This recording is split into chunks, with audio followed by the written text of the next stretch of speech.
Performance. The design brief was for a versatile and manageable single-hander that was at home on lake, river or sea. A forgiving and balanced hull form was called for, which would make it suitable for the less experienced, but which would enable the top helms to exploit the H2's performance potential to the limit. Racing dinghies are supposed in theory to be sailed upright. Therefore most racing dinghy designers focus on optimizing performance for the upright hull shape.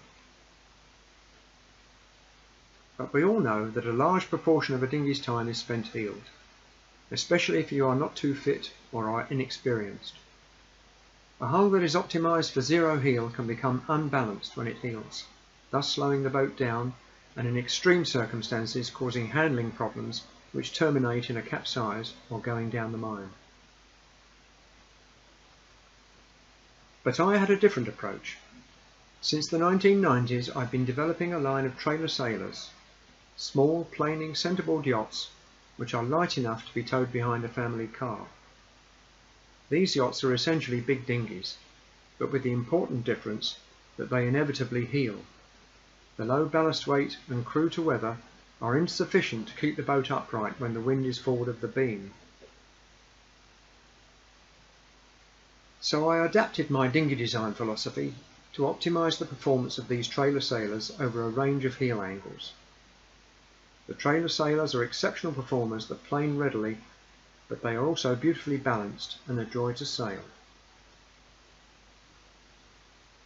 I brought my experiences with small yachts to the thinking about how to give the Hadron H2 dinghy a similar type of balanced hull form. The result is that the H2 has met the original requirements to produce a versatile and importantly manageable single-hander. With a Portsmouth yardstick number of 1034, the Hadron H2 is quick and exciting, but not extreme. In short, the H2 is amenable.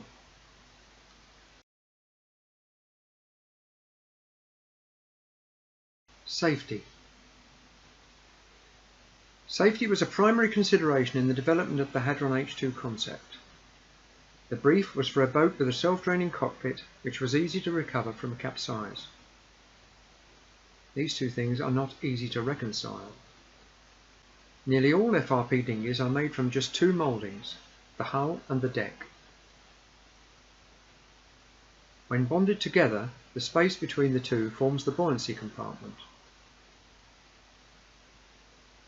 The buoyancy is distributed in three principal locations: under the foredeck, under the double bottom in the cockpit, under the side decks. It is principally the last of these which causes the boat to float too high when capsized, and this often leads to a total inversion, making it even more difficult to recover. So the two mouldings configuration is not optimal. What was needed was to move the side deck buoyancy to the centre line of the boat. This would ensure that the hull floated lower in the water when capsized at 90 degrees. But this approach requires an additional moulding, which significantly increases production costs. However, this is what we have done with the H2. There is a separate cockpit moulding which encapsulates all the buoyancy volume and which is distributed along the entire length of the hull and as near to the centre line as is feasible. Thus the H2 floats on its side with the centreboard just a few centimetres above the water, low enough for even a reasonably unfit person to climb onto it with ease, as the 70-year-old in this scene demonstrates.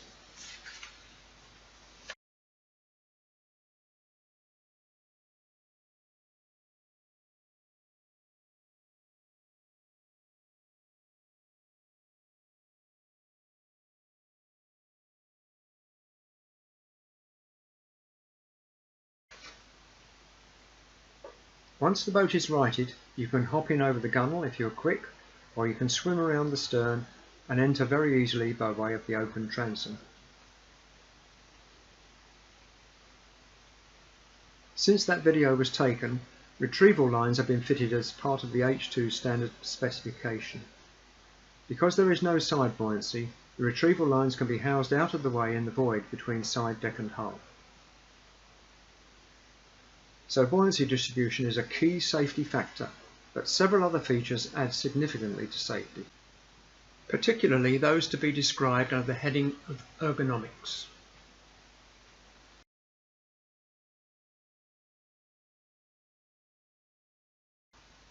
Ergonomics. An applied science concerned with designing and arranging things people use so that the people and things interact most efficiently and safely. The aim of ergonomic design in a racing dinghy is to promote efficient operation, minimise fatigue and maximise comfort. These are vital factors in optimising human performance around a racecourse.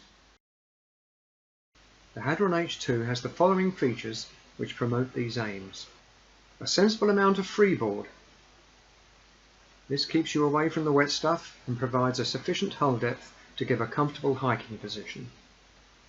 The side deck profile is similar to that which evolved in the Merlin rocket class as the optimum configuration decades ago. The decks roll into wide angled gunnels which minimise pressure on the back of the leg and reduce spray. The cockpit has a deep footwell and the central buoyancy tunnel and forward thwart enable you to sit in the boat.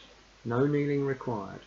The kicked up boom provides approximately 15 to 20% more headroom when tacking or jibing, and the boom end never touches the water if you roll or heel the boat inadvertently, unless you capsize of course. The H2 has a centreboard which makes it easier to adjust than a daggerboard and has extra benefits when launching or coming ashore.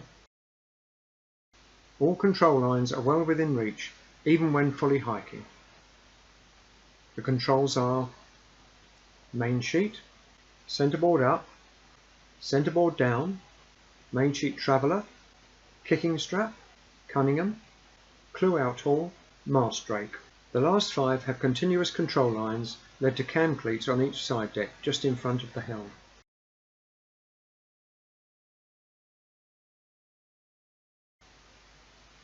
Structure. The total sailing weight of the Hadron H2 is 76 kilos, but despite its lightness, the hull is extremely stiff and robust.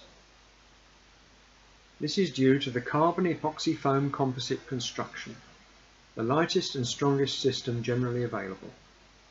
Stiffness is also enhanced by double curvature designed into the larger flat areas, such as the hull topsides.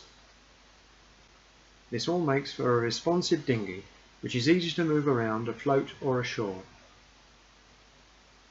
The hull may be light, but it is built to last. The manufacturer backs this up with a 5-year hull warranty.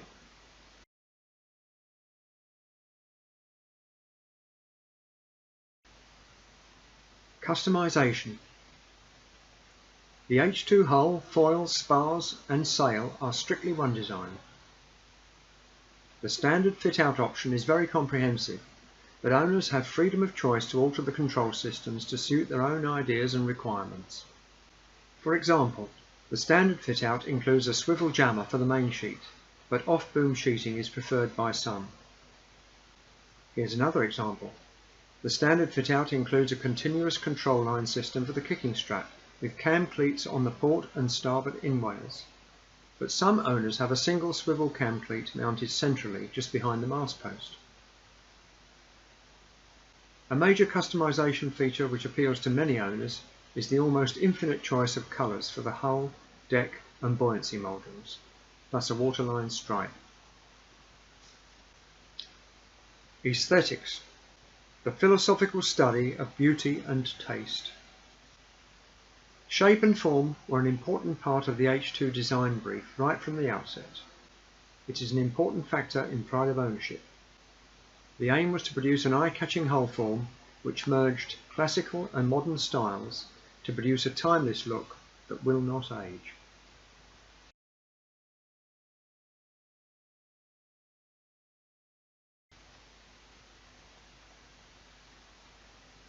Pride of ownership. With all these features and benefits, it is not surprising that the Hadron H2 is a sought-after dinghy with high residual values, further enhanced by the manufacturer's 5-year warranty. The owner's incredibly positive views of the boat, as reflected in the videos on the Hadron H2 Class Association's YouTube channel, reflect the years of investment in planning, design and building. Their opinions are the only ones that matter. Their opinions have made our efforts worthwhile.